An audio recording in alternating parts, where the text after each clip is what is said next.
아브라함이 99세 때 여호와께서 아브라함에게 나타나서 그에게 이르시되 나는 전능한 하나님이라.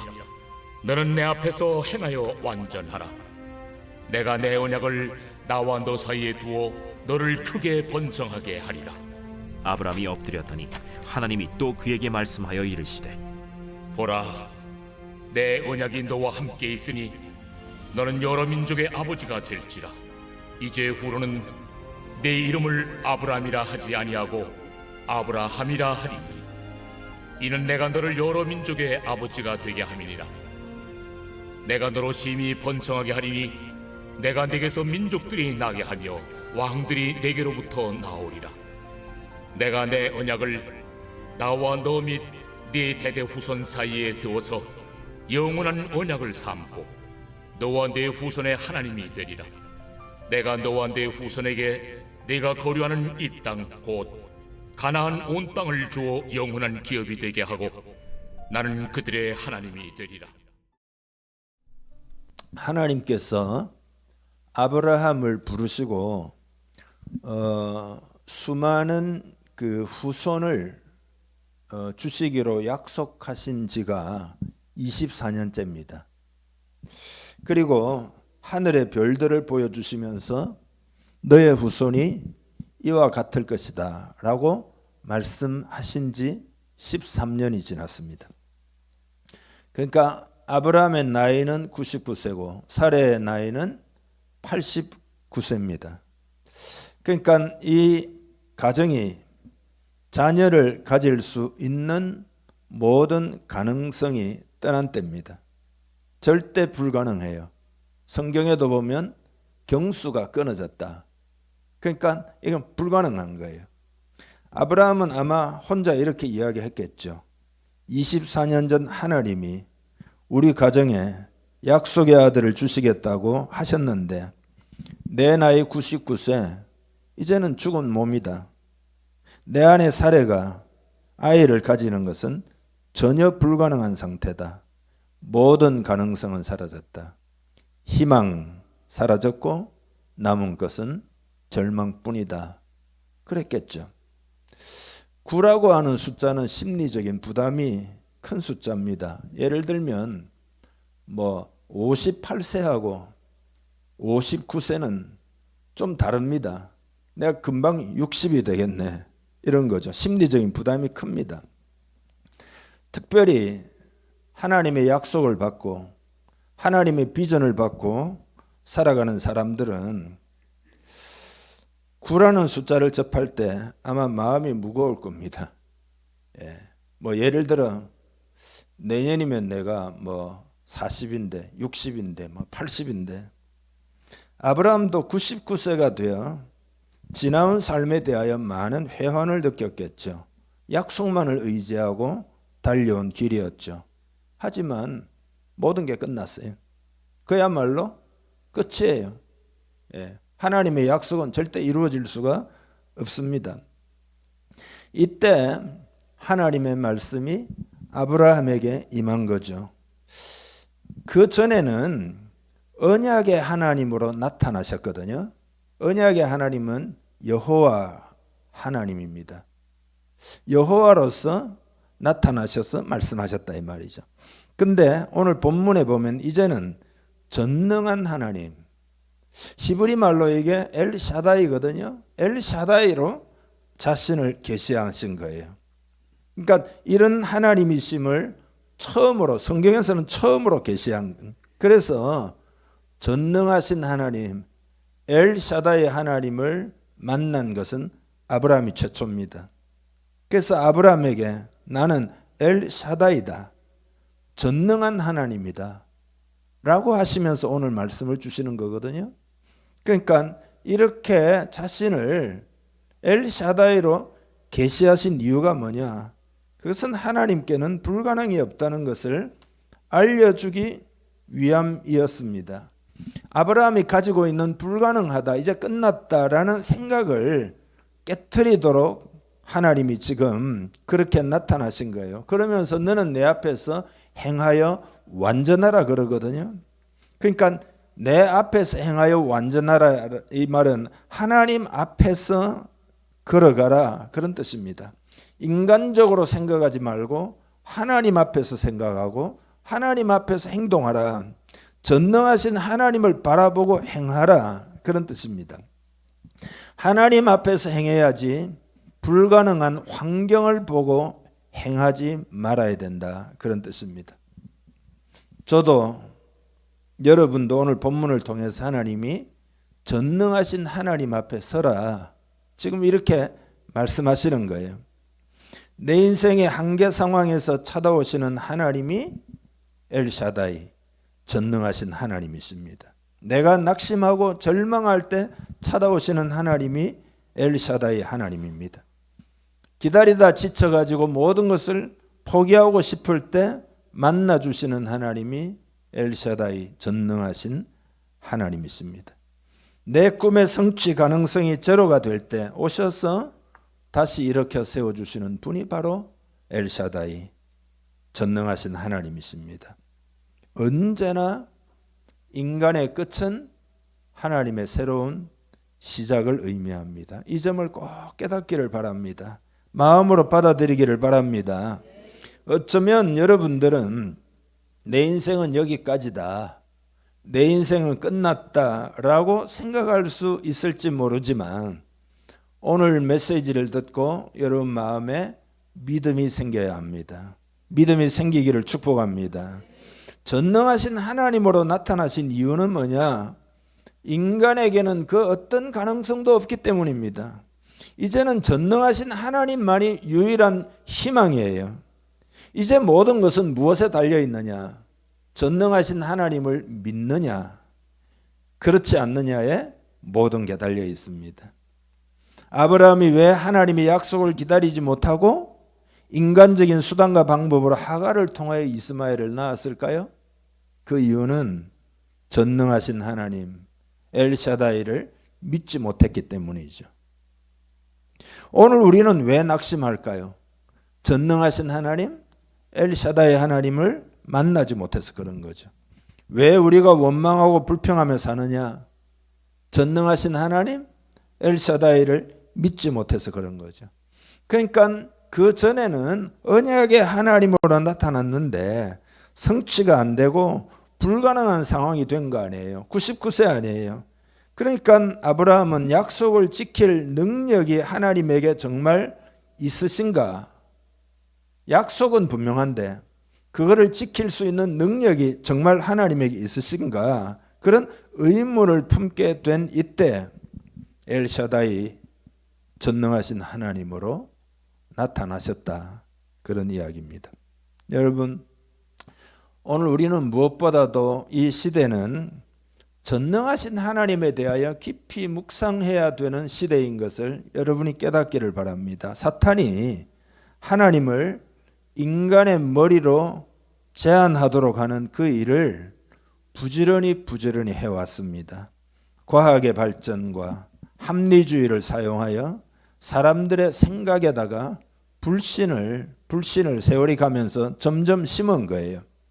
그래서 교회 안에서는 그런 거죠. 하나님의 존재는 믿지만 하나님의 전능하심은 믿지 못하도록 영향을 세상으로부터, 그러나 근본적으로는 사단으로부터 영향을 받은 그런 일이 오늘 이 시대에 많다, 이 말이죠. 여러분, 오늘 우리는 우리에게 그런 영향이 있다는 것을 먼저 깨달아야 합니다. 그래서 경건의 모양은 있지만 하나님을 부인하지 않을지는 모르지만 경건의 능력은 없어요. 여러분이 치유를 위하여 적극적으로 기도하지 않습니다. 문제 해결을 위하여 적극적으로 기도하지 않습니다. 하나님의 은혜를 위하여 적극적으로 기도하지 않습니다. 하나님 말씀이 성취되도록 적극적으로 기도하지 않습니다. 그게 뭐냐? 시대의 영향을 받은 거죠. 그러니까 세속 인본주의나 합리주의의 틀에 묶여 있다 보니까 점점 더 보이지 않는 세계에 대한 생각을 잘 못합니다. 생각이 영적이지 못하다, 이 말이죠. 특별히 젊은 세대는 더 그래요. 지금 세대는 더 그런 경향성이 있어요. 1947년 10월 14일 척 이거라고 하는 비행기 조종사가 있었습니다. 그는 음속, 비행기로 음속을 돌파하는 그 시험에 도전해서 성공한 사람입니다. 근데 이 시험이 성공하기 전에 많은 과학자들이 이렇게 이야기를 했어요. 이건 도저히 불가능하다. 인간이 어떻게 음속보다 더 빠르게 나는 비행기를 탈 수 있느냐? 만약에 이 시험에 도전을 한다면 압력을 견디지 못해서 공중에서 분해될 거다. 과학자들 이야기입니다. 만일 분해되지 않으면 비행사가 목소리를 잃든지 아니면 나이가 퇴행해가지고 어린아이가 되든지 아니면 육체적으로 심각한 타격을 받아서 회복 불가능한 상태가 될 것이다. 과학적 데이터에 근거해 가지고 예측을 계속 내놓은 거예요. 그렇지만 척 이거라고 하는 사람은 목숨을 걸고 도전해 가지고 마하 1.06을 기록한 거죠. 음속을 뛰어넘은 거죠. 과학자들의 예측을 뛰어넘은 거죠. 무엇보다도 생각의 장벽을 뛰어넘은 것이, 자기 목숨 잃을 수도 있잖아요. 과학자들의 말에 의하면 퇴행할 수도 있는 거잖아요. 생각의 장벽을 뛰어넘은 것이 위대해요. 이 척 이그가 시험 비행을 마치고 나서 이렇게 말했습니다. 속도가 빨라질수록 비행이 더 부드러워졌습니다. 속도계가 마하 0.965를 넘어서서 마하 1에 도달했을 때 저는 이상 중에 비행하는 느낌을 받았습니다. 이상 중에, 그러니까 환상 가운데 확 들어간 느낌을 받았다. 왜냐하면 너무나 잔잔하고 너무나 고요해가지고 할머니가 손자를 얼리면서 레몬 주스를 즐길 수 있을 정도였기 때문이다. 그 애를 얼려서 잠을 푹 자고 레몬 주스를 마시는 그 조용하고 고요한 상황을 경험했다. 그러면서 마하 1을 돌파한 거죠. 덧붙여서 그가 이렇게 이야기를 합니다. 그때 제가 깨달은 것이 있습니다. 성취 불가능하다고 생각했던 벽은 상공이 아니고 우리들의 인간의 지식과 경험에 있었다는 것입니다. 그건 인간의 지식과 인간의 경험의 벽을, 그게 벽이라는 게 그 공중에 있는 것이 아니다, 우주에 있는 것이 아니라 인간의 생각 속에 있었다. 그런 이야기죠. 여러분, 우리의 지식과 우리의 경험이 다가 아님을 꼭 알아야 합니다. 그것으로 하나님을 제한하지 않아야 합니다. 그분 앞에서 홍해가 갈라진 줄 믿습니다. 그분 앞에서 여리고성이 무너진 줄 믿습니다. 그분 앞에서 물이 포도주로 변했습니다. 그분은 풍랑을 잔잔케 하고 무리를 걸으셨어요. 그분 앞에 죽은 자가 살아난 거죠. 그래서 하나님이 오늘 본문을 기록하신 것은 우리들에게 하나님의 하나님 되심을 친절하게 이야기해 줄 의향을 표현하신 거예요. 나는 전능한 하나님이다. 오고 오는 세대에 우리들에게 당신이 어떤 분이신 것을 이야기해 줄 의향을 지금 여기에다가 기록해 놓은 거다. 이것을 우리는 깨달아야 합니다. 전능하신 하나님에 대하여 기록한 것은 우리가 하나님을 믿을 수 있는 근거를 지금 제시한 거예요. 그래서 머리로 하나님을 판단하려고 하지 말아야 됩니다. 왜냐하면 하나님은 우리 머릿속에 갇혀 계시는 분이 아닙니다. 우리의 모든 것을 다 열어놓고 하나님의 하나님 되심을 받아들여야 합니다. 여러분, 이 시간 그런 시간 되기를 바랍니다. 엘샤다이 전능하신 하나님을 여러분 심령에 받아들이기를 바랍니다. 우리 공동체가 전능하신 하나님을 마음으로 받아들여야 됩니다. 필립스 브룩스라고 하는 유명한 목사님은 이런 이야기를 했어요. 능력에 맞는 일만 하지 말고 비전과 일에 맞는 능력을 구하라. 이거는 내 능력으로 안 돼, 이러지 말고 하나님 주신 비전을 받고 이상을 받고 그리고 거기에 맞는 능력을 구하라. 자기 능력에 맞는 일만 늘 찾는 사람은 제대로 주의 일을 할 수가 없습니다. 우리는 전능하신 분을 바라봐야 됩니다. 그런 사람들의 고백이 성경에 많이 나오죠. 우선 우리 주님은 귀신 들린 아이의 아버지에게 뭐라고 그러셨죠? 할 수 있거든이 무슨 말이냐? 믿는 자에게는 능치 못할 일이 없느니라. 할렐루야. 바울도 내게 능력 주시는 자 안에서 내가 모든 것을 할 수 있느니라.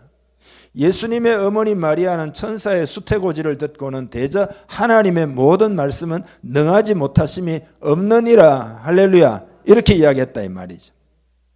이 땅에는 자기 능력, 자기 자원만 보고 그것만 가지고 사는 사람이 있고 하나님의 능력과 하나님의 자원으로 살아가는 사람들이 있습니다. 전자는 신앙이 아니죠. 신앙은 내 재능이나 능력으로 무엇을 이룰 수 없음을 깨닫는 데 있어요. 100% 엘샤다이 전능하신 하나님의 능력으로 하나님의 방법으로 하나님을 통하여 사는 것이 신앙생활의 진수입니다. 또 그게 교회예요. 교회는 그런 공동체가 되어야 합니다. 주님이 한 번은 내가 진실로 너희에게 이르노니 나를 믿는 자는 내가 하는 일을 저도 할 것이고 또한 이보다 큰 것도 할 것이다 라고 말씀하셨어요.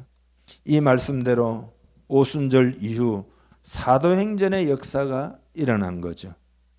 여러분이 사도행전을 많이 묵상하기를 바랍니다. 하나님 말씀을 읽을 때 여러분의 것으로 영어로 하나님 말씀을 받아야 합니다. 특별히 사도행전 같은 걸 읽고는요, 하나님이 어떻게 역사하시는지를 많이 묵상해야 됩니다.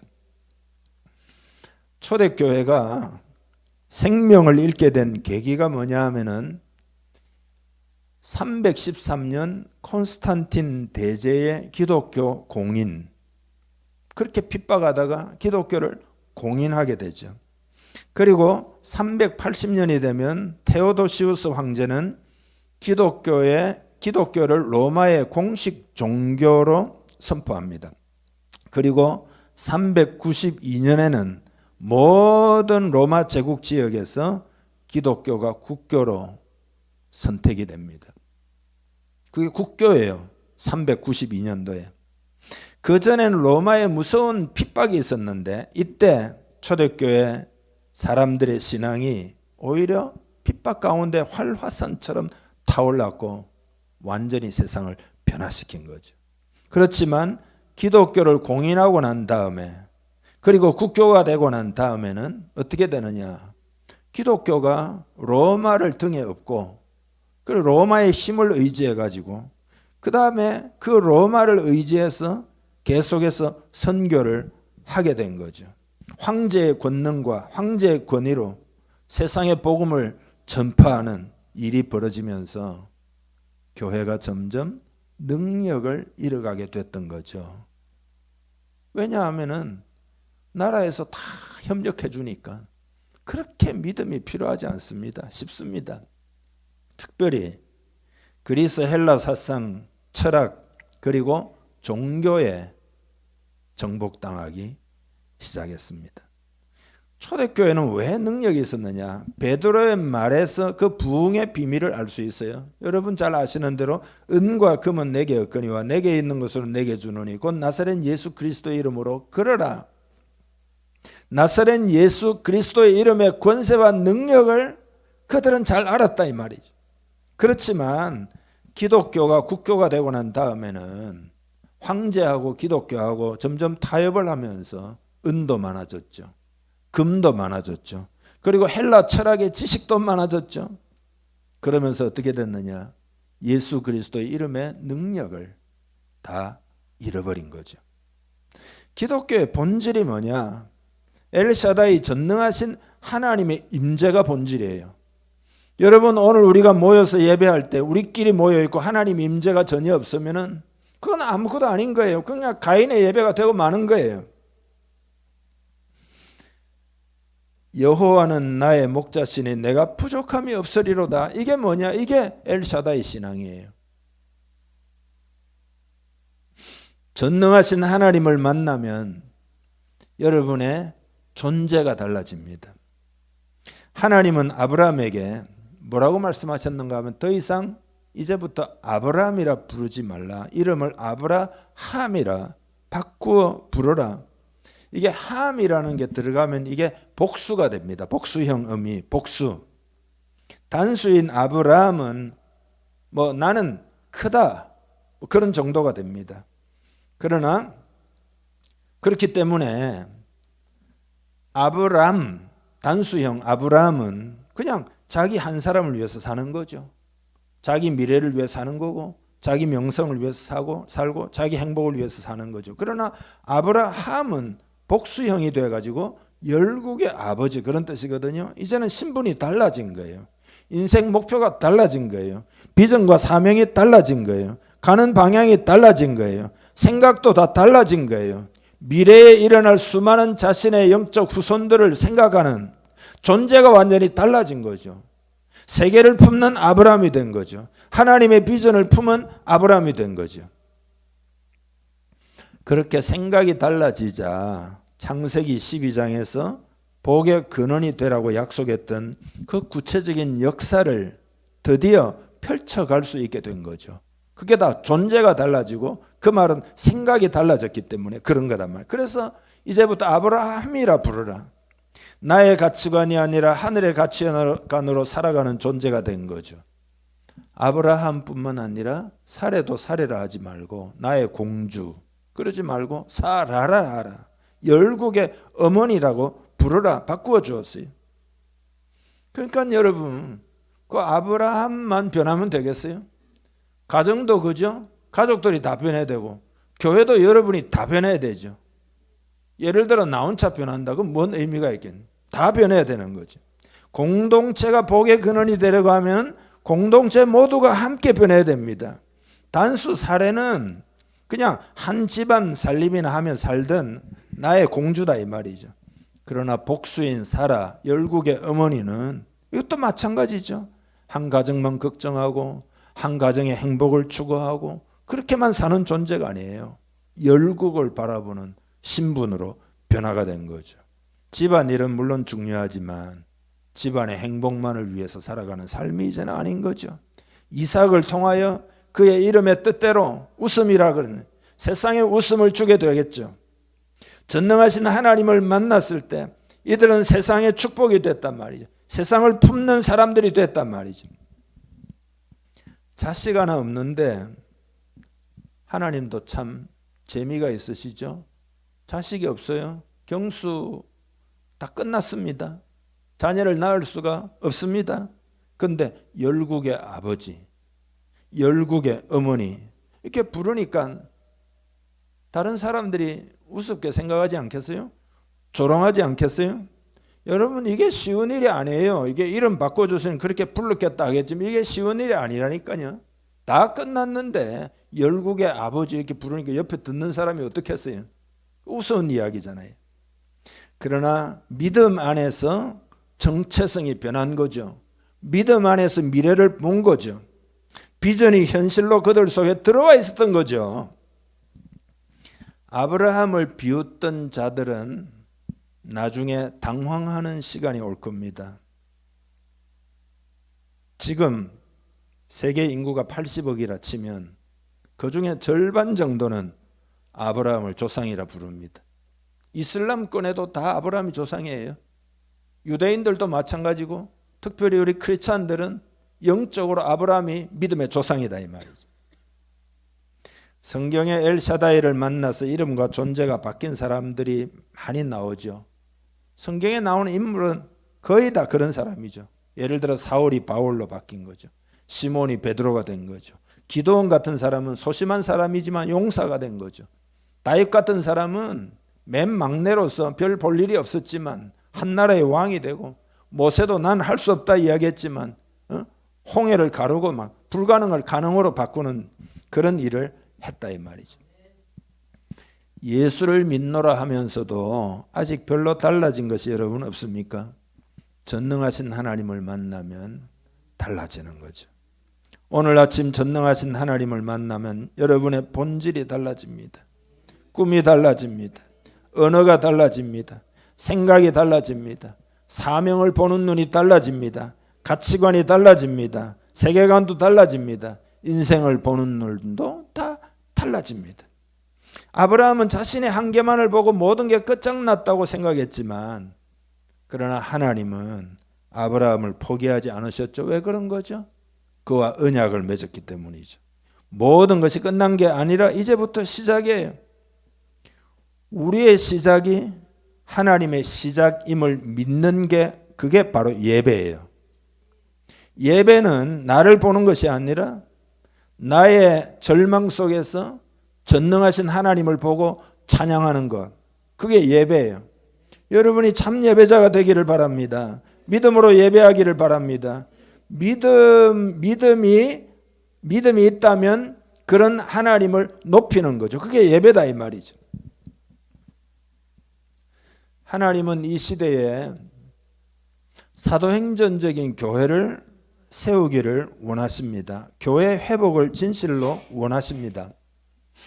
여러분, 지난번에 우리가 에베소스를 보면서 예수님을 통해서 만물 위의 교회 그랬잖아요. 교회를 통하여 만물을 하나님이 다스리시기를 원하신다. 이게 에베소스를 통해서 본 교회론이잖아요. 그래서 이 시대가 어떻게 살 수 있느냐, 여러분도 걱정 많이 하시죠. 이 시대가 어떻게 회복될 수 있느냐, 다 보니까 부정적이 너무 많다.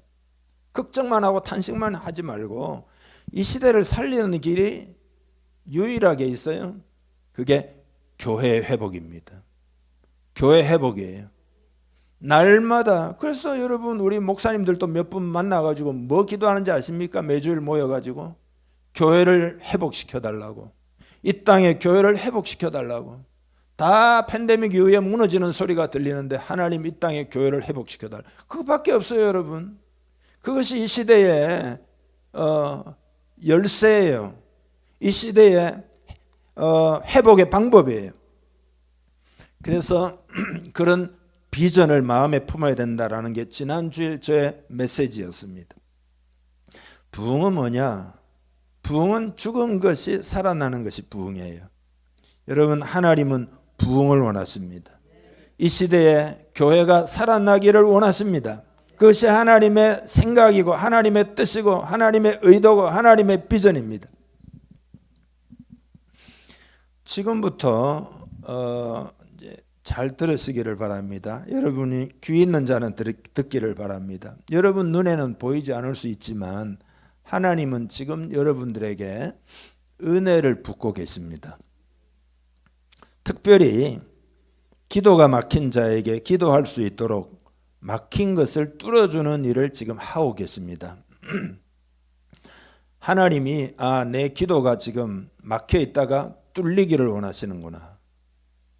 그래서 그런 은혜를 하나님 지금 붓고 계시다.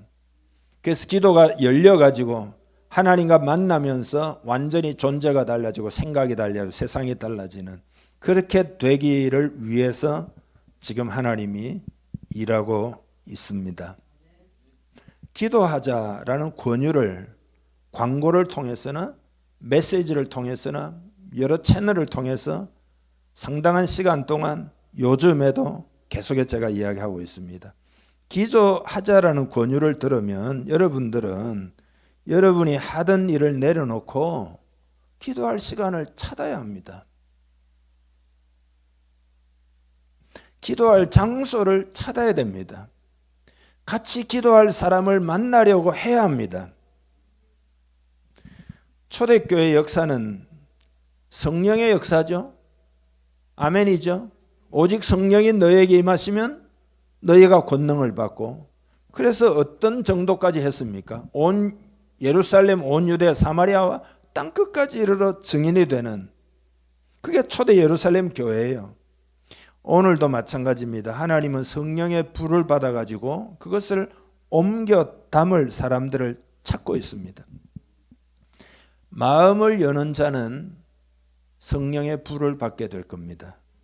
겸손히 자신을 내려놓고 하나님의 뜻을 받드는 자는 성령을 경험하게 될 겁니다.